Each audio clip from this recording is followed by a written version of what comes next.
যাজ্ঞসেনীর খুলছে শাড়ি, টানছে ধরে দুঃশাসন।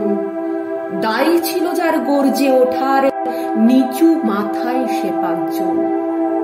দুর্যোধনের নগ্ন উরু, ইঙ্গিতে তার ধর্ষকাম, হস্তিনাপুরে দেখছে বসে, ধ্বস্ত হতে তার সুনাম।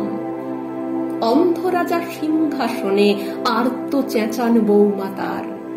নিজের দলের নির্যাতনে সব রাজা হন নির্বিকার। কর্ণ বসে হাসছে হাহা, রাজার দলের লোক তো সে। শর্তবিহীন সমর্থনে তাবৎ আরাম সুখ বসে। ভীষ্ম দ্রোণ কৃপ নীরব, সরকারি লোক হাজার হোক। রাজার কথাই তোমার কথা, তুমি যখন রাজার লোক।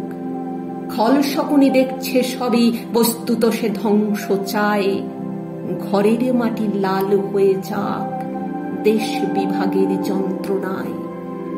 সুশীল সভায় ঘটছে যখন রাজ অপরাধ জঘন্য, ঠিক তখনই তার বিরোধে চেঁচিয়ে ওঠেন বিকর্ণ। বিকর্ণ নন কেউ কেটা লোক, 100 ভাইয়ের একজনা। তেমন করে এর আগে কেউ তার কথাটাই জানত না। যতুগৃহে কারেন্নিরা, অন্তত তা নেই লেখা। ভীমকে যখন বিষ খাওয়ালো, তখনও তার নেই দেখা। কিন্তু যখন প্রকাশ্যতেই কাড়ছে নারীর আব্রুকেও, স্তব্ধ জিভের চুপসাগরে বিকর্ণ হন একলা ঢেউ। চেঁচিয়ে ওঠেন রাজার কুমার যুবরাজের বিরুদ্ধে। মহাবলী পাণ্ডবেরও তখন গলায় সে সুর নেই। রাজাও যখন নীরব থেকে সাই দিয়ে যায় ধর্ষণে, ঠিক তখনই সমস্ত যুগ বিকর্ণদের স্বর শোনে। আমরা যারা কিচ্ছুটি নই, একটি মোটে ভোট কেবল, অত্যাচারের সামনে এলে সঙ্গী শুধু চোখের জল।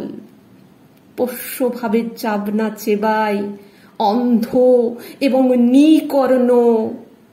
প্রার্থনা থাক আমরা যেন একবার হই বিকর্ণ। মরার আগে হতেই হবে রাজার সভায় বিকর্ণ।